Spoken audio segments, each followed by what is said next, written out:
Praise the Lord. ದೇವರಿಗೆ ಸ್ತೋತ್ರವಾಗಲಿ. Greetings to you in the precious name of our Lord and Savior Jesus Christ. ಯೇಸು ಕ್ರಿಸ್ತನ ಸುಮಧುರ ನಾಮದಲ್ಲಿ ನಿಮ್ಮೆಲ್ಲರನ್ನು ವಂದಿಸುತ್ತೇನೆ. So today we would like to share from Luke chapter 18.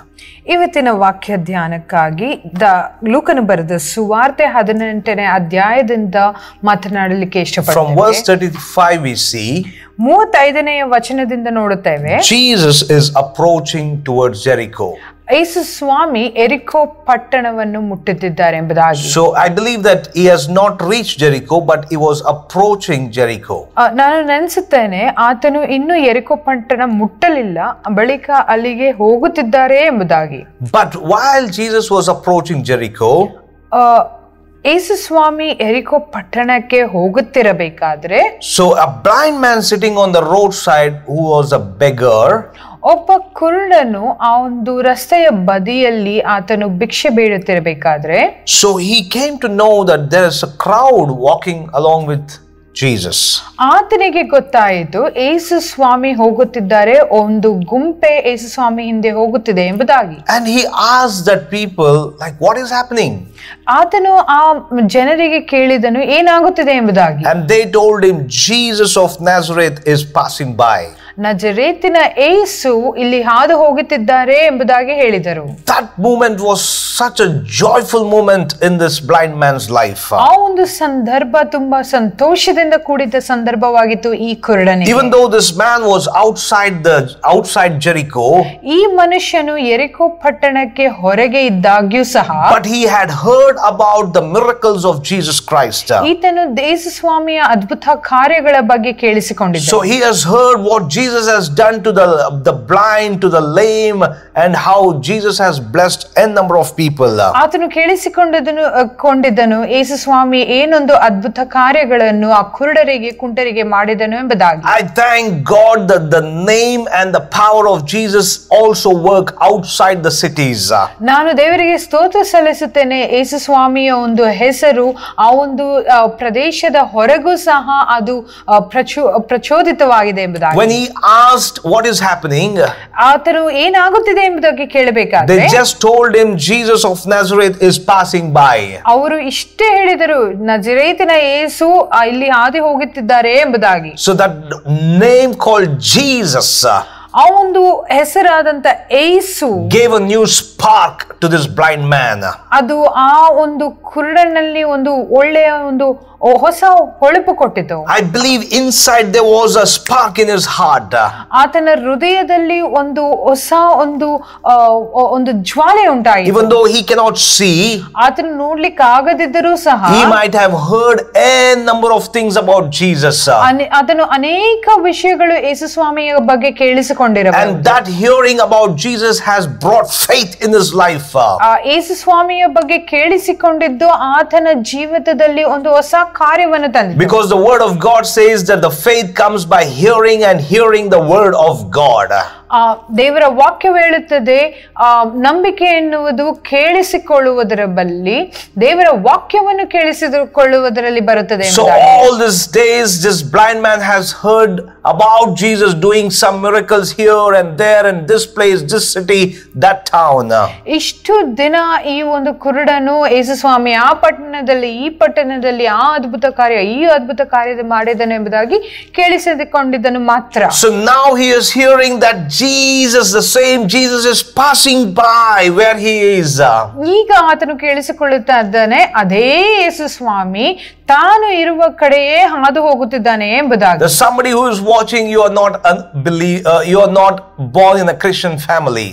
ನಮ್ಮನ್ನು ನೋಡುತ್ತಿರುವ ಒಬ್ಬರು, ನೀವು ಒಂದು ಕ್ರೈಸ್ತ ಕುಟುಂಬದಲ್ಲಿ ಹುಟ್ಟಿದಲ್ಲಿ ಇರಬಹುದು. But you have heard about Jesus in your schools or with your friends or somewhere. You have just heard about Jesus. ಆದ್ರೆ ನಿಮ್ಮ ಶಾಲೆಯಲ್ಲಾಗಲಿ ನಿಮ್ಮ ಒಂದು ಸ್ನೇಹಿತರ ಕೂಟದಲ್ಲಾಗಲಿ ನೀವು ಯೇಸು ಸ್ವಾಮಿ ಬಗ್ಗೆ ಕೇಳಿರಬಹುದು. But today Jesus has come to you through this message. ಆದ್ರೆ ಇವತ್ತು ಯೇಸು ಸ್ವಾಮಿ ನಿಮ್ಮೊಟ್ಟಿಗೆ ಈ ಒಂದು ಸಂದೇಶದ ಮೂಲಕ ಬರುವಾತನಾಗಿರುತ್ತಾನೆ. This blind man had a joy in his heart.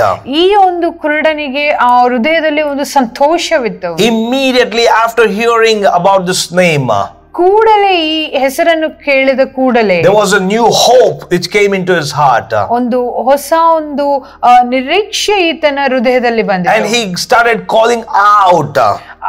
ಈತನು ಕೂಗಲು ಆರಂಭಿಸಿದನು, Jesus, son of David, have mercy upon me. ಯೇಸುವೆ ದಾವೀದ ಕುಮಾರನೇ ನನ್ನ ಮೇಲೆ ಕರುಣೆ ಇಡು ಎಂಬುದಾಗಿ. Since he was blind, ಆತನು ಕುರುಡನಾಗಿದ್ದರಿಂದ he exactly don't know what is the distance between Jesus and him. ಆತನಿಗೆ ಯೇಸುವಿಗೆ ಆತನಿಗೆ ಇರುವ ಅಂತರದ ಬಗ್ಗೆ ಆತನಿಗೆ ಗೊತ್ತಿಲ್ಲ. But he knows that Jesus is in his surrounding. ಆದ್ರೆ ಆತನಿಗೆ ಗೊತ್ತು ಆತನ ಸುತ್ತಮುತ್ತಲು ಎಲ್ಲೋ ಯೇಸು ಸ್ವಾಮಿ ಇದ್ದಾರೆ ಎಂಬುದಾಗಿ. So as much as possible with his loud voice he started calling, Jesus, son of David, have mercy upon me. ಅದೆಷ್ಟು ಸಾಧ್ಯವೋ ಅಷ್ಟು ಆತನು ಕೂಗಲು ಆರಂಭಿಸಿದನು, ಯೇಸು ಸ್ವಾಮಿ ದಾವೀದನ ಕುಮಾರನೇ ನನ್ನನ್ನು ಕರುಣಿಸು ಎಂಬುದಾಗಿ. So this voice actually made people disturbed. ಈ ಒಂದು ಸ್ವರ ಅನೇಕ ಜನರಿಗೆ ಗೊಂದಲ ಕೊಡಲು ಆರಂಭಿಸಿತು. And they started rebuking him. ಅವರೆಲ್ಲರೂ ಆತನನ್ನು ಗದರಿಸಲು ಆರಂಭಿಸಿದರು. And people started saying, be quiet. ಜನರು ಹೇಳಲಿಕ್ಕೆ ಪ್ರಾರಂಭಿಸಿದರೆ ಸುಮ್ಮನಿರು ಎಂಬುದಾಗಿ. Not one, the Bible says they. ಒಬ್ಬರಲ್ಲ, ಸತ್ಯವೇದವು ಹೇಳುತ್ತದೆ ಅನೇಕರು. Saying, be quiet. ಸುಮ್ಮನಿರು ಎಂಬುದಾಗಿ ಹೇಳಿದರು. But this man did not be quiet. ಆದ್ರೆ ಈ ವ್ಯಕ್ತಿ ಸುಮ್ಮನಿರಲಿಲ್ಲ. His voice was even more. ಆತನ ಶಬ್ದ ಇನ್ನು ಜೋರಾಯಿತು. In verse 39 we see, 39ನೇ ವಚನದಲ್ಲಿ ನೋಡುತ್ತೇವೆ, but he shouted all the more.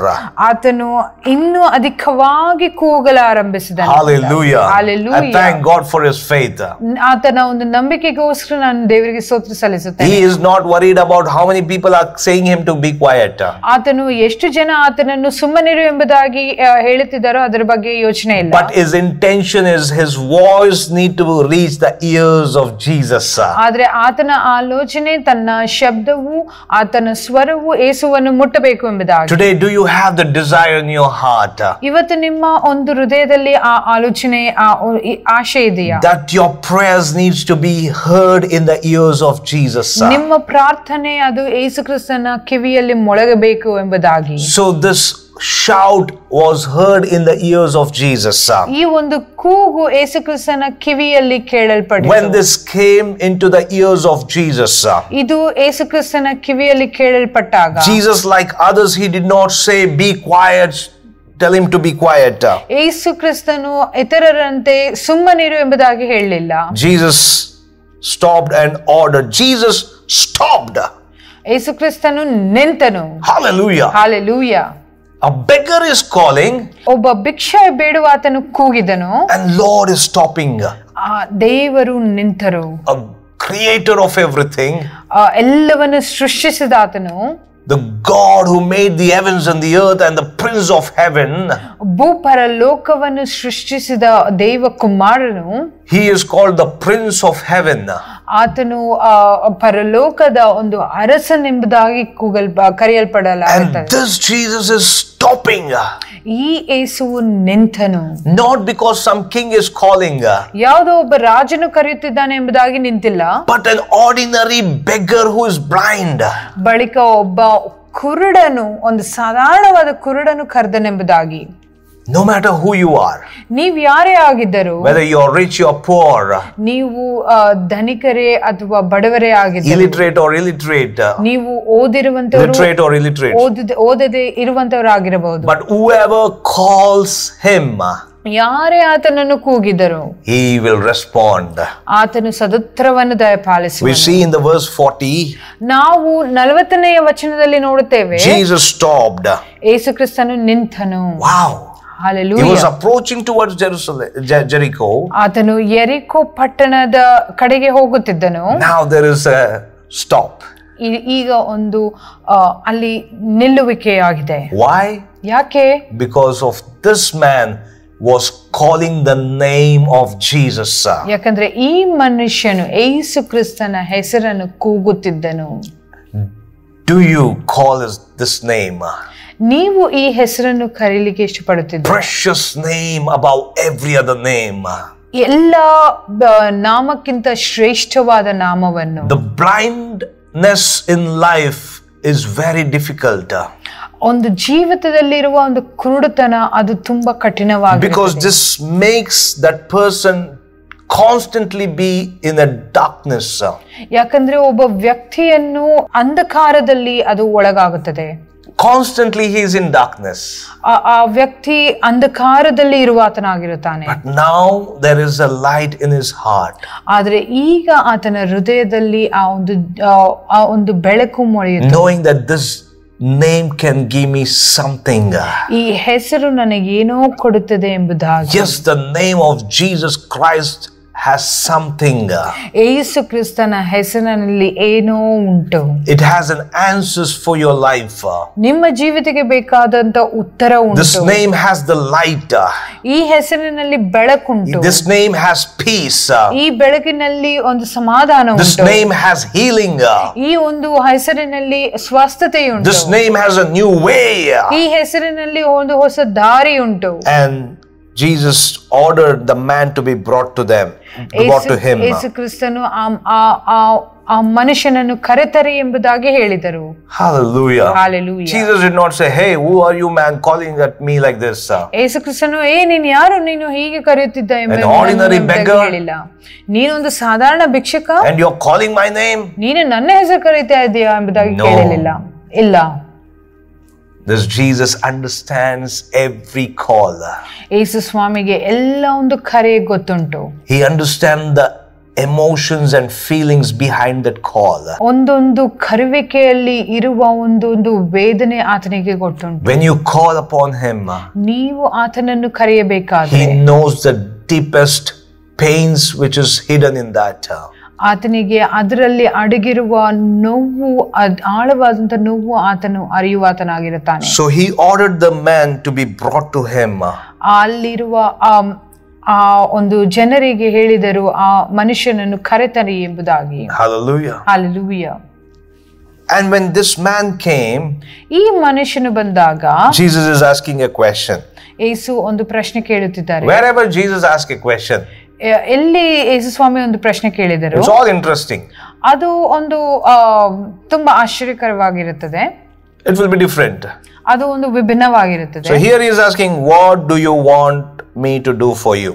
ಇಲ್ಲಿ ಯೇಸು ಕೇಳುತ್ತಿದ್ದಾನೆ, ನಾನು ನಿನಗೆ ಏನು ಮಾಡಬೇಕೆಂಬುದಾಗಿ ನೆನೆಸುತ್ತೀಯೆ ಎಂಬುದಾಗಿ. When Jesus is the Lord of all, ಯೇಸು ಕ್ರಿಸ್ತನು ಎಲ್ಲರಿಗೂ ಒಬ್ಬ ದೊಡ್ಡ ದೇವರಾಗಿರಬೇಕಾದ್ರೆ, and he knows our hearts, ಆತನಿಗೆ ನಮ್ಮ ಹೃದಯ ಗೊತ್ತಿರಬೇಕಾದ್ರೆ, why did Jesus ask this question? ಯಾಕೆ ಯೇಸು ಸ್ವಾಮಿ ಈ ಪ್ರಶ್ನೆ ಕೇಳಿದರು? Jesus very well know what he needs.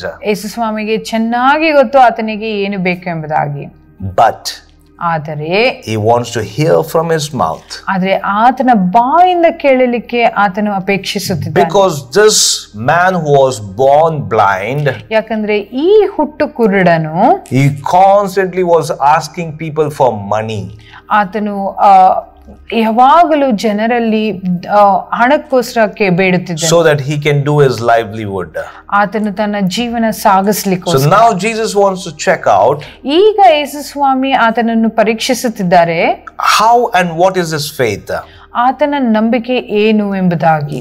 Will he ask for money? ಆತನು ಹಣ ಕೇಳುತ್ತಿದ್ದಾನೋ, or he wants to ask something else? ಅಥವಾ ಬೇರೆ ಏನಾದ್ರೂ ಕೇಳುತ್ತಿದ್ದಾನೋ ಎಂಬುದಾಗಿ. This man who had a habit of asking money with everyone, ಈ ಮನುಷ್ಯನು ಎಲ್ಲರಲ್ಲಿ ಹಣ ಕೇಳುವಾತನು, maybe there was doctors passing by, even with doctors he did not ask that he wants to see, he asked for money.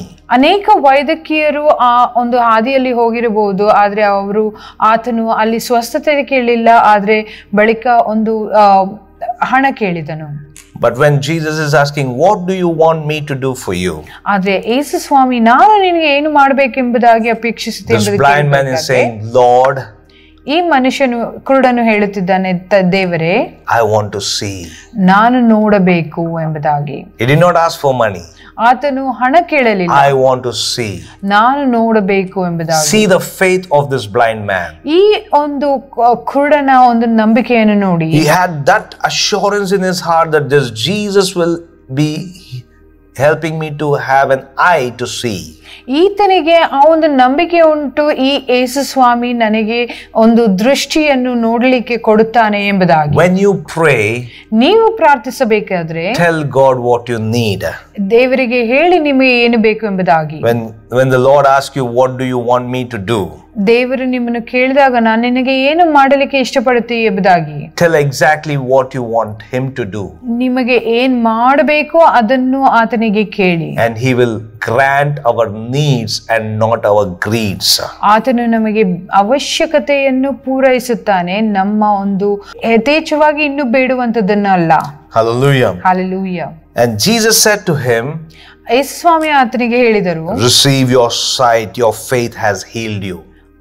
ನಿನ್ನ ಒಂದು ದೃಷ್ಟಿಯನ್ನು ನೀನು ಪಡೆಕೋ, ನಿನ್ನ ಒಂದು ನಂಬಿಕೆ ನಿನ್ನನ್ನು ಸ್ವಸ್ಥಪಡಿಸಿದೆ. What you have asked with me, ನನ್ನನ್ನು ಕೇಳಿಕೊಂಡಿದ್ದನ್ನು I have answered to you. ನಾನು ನಿನಗೆ ಸದುತ್ತರವನ್ನು When ದಯಪಾಲಿಸಿದ್ದೇನೆ. you ask Jesus, ನೀವು ಯೇಸು ಸ್ವಾಮಿಯನ್ನು ಕೇಳಿಕೊಂಡಾಗ according to his will, ಆತನ ಒಂದು ಇಚ್ಛೆಯ ಮೇರೆಗೆ he will answer that. ಆತನು ಅದನ್ನು ನಿಮಗೆ ಸದುತ್ತರವನ್ನು ದಯಪಾಲಿಸುತ್ತಾನೆ. Receive your sight. ನಿನ್ನ ಒಂದು ಕಣ್ಣನ್ನು ನೀನು ನಿನ್ನ ದೃಷ್ಟಿಯನ್ನು ನೀನು ಪಡೆಕೋ ಎಂಬುದಾಗಿ. While watching and hearing this message, ಈ ವಾಕ್ಯವನ್ನು ಕೇಳಿ ನೋಡಬೇಕಾದ್ರೆ, if Jesus is asking you the same question, ಯೇಸು ಸ್ವಾಮಿ ನಿಮ್ಗೆ ಇದೇ ಪ್ರಶ್ನೆ ಕೇಳಬೇಕಾದ್ರೆ, what do you want me to do for you? ನಿನಗೆ ಏನು ಮಾಡಬೇಕು ಎಂಬುದಾಗಿ ಅಪೇಕ್ಷಿಸುತ್ತೆ ಎಂಬುದು ಕೇಳಬೇಕಾದ್ರೆ ನೀವೇನು ಕೇಳುತ್ತೀರಾ? You receive it in Jesus' name. ನೀವು ಅದನ್ನು ಯೇಸು ಕ್ರಿಸ್ತನ ನಾಮದಲ್ಲಿ ಹೊಂದುತ್ತೀರಿ. Not the greed, ನಿಮ್ಮ ಒಂದು ಯಥೇಚ್ಛವಾದ ಅಪೇಕ್ಷೆ ಅಲ್ಲ, but your need he will provide. ಆದರೆ ನಿಮಗೆ ಅಗತ್ಯವಾಗಿ ಬೇಕಾಗಿರುವ. Jesus know that this blind man need eyes. ಯೇಸು ಸ್ವಾಮಿಗೆ ಗೊತ್ತು ಈ ಕುರುಡನಿಗೆ ಕಣ್ಣು ಬೇಕು, ದೃಷ್ಟಿ ಬೇಕು ಎಂಬುದಾಗಿ. Just imagine, ಆಲೋಚಿಸಿ, if this blind man would have said Jesus, ಈ ಕುರುಡನು ಯೇಸು ಸ್ವಾಮಿಗೆ ಹೇಳಿದ್ದರೆ, Jesus, all these people are not calling my name, they are calling me blind man. ಯೇಸು ಸ್ವಾಮಿ ಈ ಜನರೆಲ್ಲ ನನ್ನನ್ನ ಹೆಸರಿಡು ಕರೀತಾ ಇಲ್ಲ, ನನ್ನ ಕುರುಡ ಎಂಬುದಾಗಿ ಕರೀತಾ ಇದ್ದಾರೆ, make them all blind. ಅವರನ್ನೆಲ್ಲನೂ ಕುರುಡನಾಗಿ ಮಾಡುವಂತದಾಗಿ. Will Jesus answer those prayers? ಅಂತ ಪ್ರಾರ್ಥನೆಯನ್ನು ದೇವರು ದಯಪಾಲಿಸುತ್ತಾರಾ? He will not do that. ಅಂತದ್ದು ಇಲ್ಲ. So ask your need.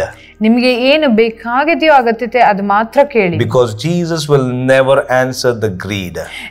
ಯಾಕಂದ್ರೆ ಯೇಸು ಸ್ವಾಮಿ ಬೇಕಾದಕ್ಕಿಂತ ಹೆಚ್ಚಾಗಿ ಕೇಳಿದರೆ ಅದನ್ನು ದಯಪಾಲಿಸುವುದಿಲ್ಲ. And in verse 43 we see, 43ನೇ ವಚನದಲ್ಲಿ ನಾವು ನೋಡುತ್ತೇವೆ, immediately ಕೂಡಲೇ he received his sight. ಆತನಿಗೆ ದೃಷ್ಟಿ ಬಂತು. Immediately, ಕೂಡಲೇ born blind, ಹುಟ್ಟು ಕುರುಡನು has received immediately.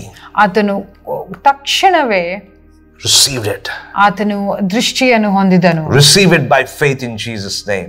ನಂಬಿಕೆಯಿಂದ ಯೇಸು ಕ್ರಿಸ್ತನ ನಾಮದಲ್ಲಿ ಅದು ಹೊಂದಿಕೊಳ್ಳಿ. Hallelujah. Hallelujah. But today why many of us are not receiving the blessings that we need? ಇವತ್ತು ಯಾಕೆ ಅನೇಕರು ದೇವರು ಕೊಟ್ಟಿರುವ ಆಶೀರ್ವಾದವನ್ನು ನಾವು ಹೊಂದುತ್ತಿಲ್ಲ? Because ಯಾಕೆಂದರೆ after receiving the blessing, ಆ ಒಂದು ಆಶೀರ್ವಾದವನ್ನು ಹೊಂದಿಕೊಂಡ ಮೇಲೆ we leave the blesser. ಆ ಒಂದು ಆಶೀರ್ವದಿಸಿದವರನ್ನು ನಾವು ಬಿಟ್ಟು ಬಿಡುತ್ತೇವೆ. Hallelujah. Hallelujah. But here when we see, ಆದ್ರೆ ಇಲ್ಲಿ ನಾವು ನೋಡಬೇಕಾದ್ರೆ, this blind man ಈ ಒಂದು ಹುಟ್ಟು ಕುರುಡನು received immediately the eyesight, ಆತನು ಕೂಡಲೇ ಆತನ ದೃಷ್ಟಿಯನ್ನು ಪಡೆಕೊಂಡನು and followed Jesus.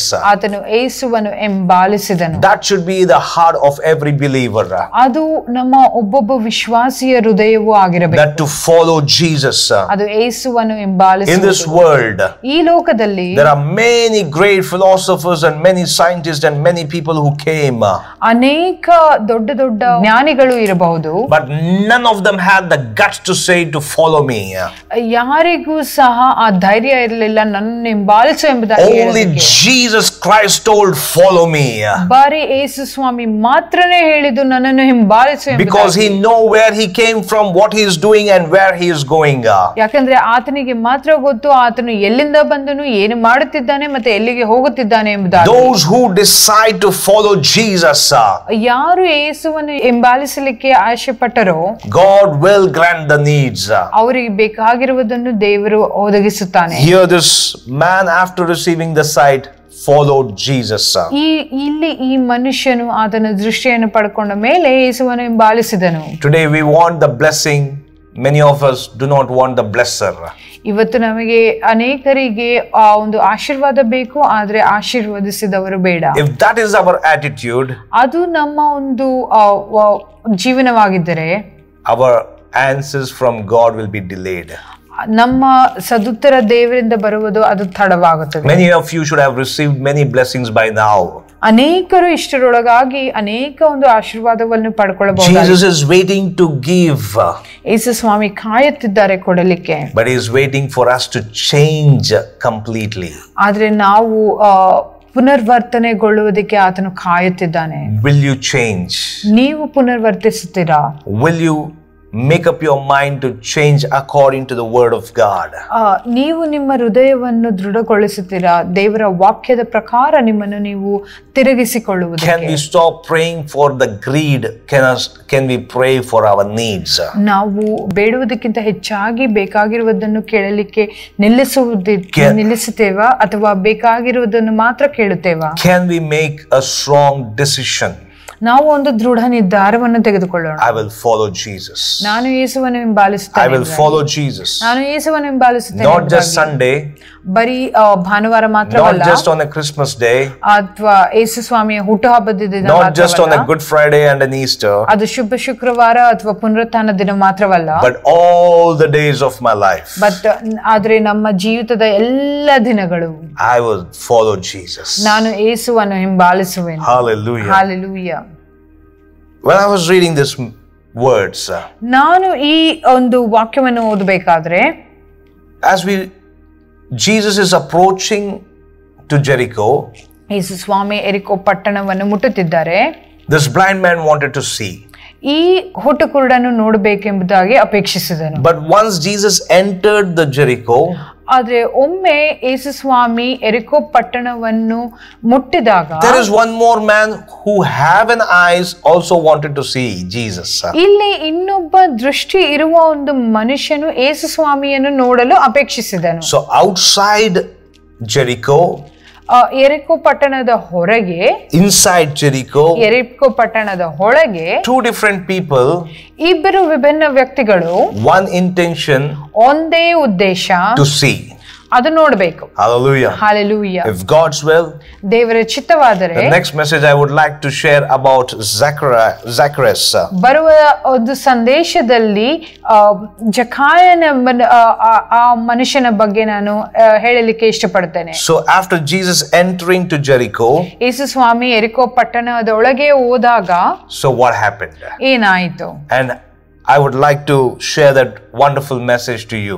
ಆ ಒಂದು ಒಳ್ಳೆಯ ಸಂದೇಶವನ್ನು ನಿಮ್ಮೊಟ್ಟಿಗೆ ಹಂಚಿಕೊಳ್ಳಲಿಕ್ಕೆ ಇಷ್ಟಪಡ್ತೇನೆ. But in this message, ಈ ಒಂದು ಸಂದೇಶದಲ್ಲಿ God is asking, ದೇವರು ನಿಮ್ಮನ್ನು ಕೇಳುತ್ತಿದ್ದಾರೆ, what can I do for you? ನಿಮಗೋಸ್ಕರ ನಾನೇನು ಮಾಡಲಿ ಎಂಬುದಾಗಿ. In your personal prayers, ನಿಮ್ಮ ಒಂದು ವೈಯಕ್ತಿಕ ಪ್ರಾರ್ಥನೆಯಲ್ಲಿ open up your heart. ನಿಮ್ಮ ಹೃದಯವನ್ನು ತೆರೆಯಿರಿ. By faith, ನಂಬಿಕೆಯಿಂದ, as Matthew chapter 7 verse 7 says, ಮತ್ತಾಯನ ಬರೆದ ಸುವಾರ್ತೆ 7ನೇ ಅಧ್ಯಾಯದ 7ನೇ ವಚನದಲ್ಲಿ ಹೇಳಿದಾಗೆ, ask, ಬೇಡಿಕೊಳ್ಳಿ, you shall receive. ನಿಮಗೆ ದೊರೆಯುವುದು. This blind man asked Jesus, ಈ ಹುಟ್ಟು ಕುರುಡನು ಯೇಸು ಸ್ವಾಮಿಯನ್ನು ಕೇಳಿದನು, and he received it. ಆತನು ಪಡೆಕೊಂಡನು.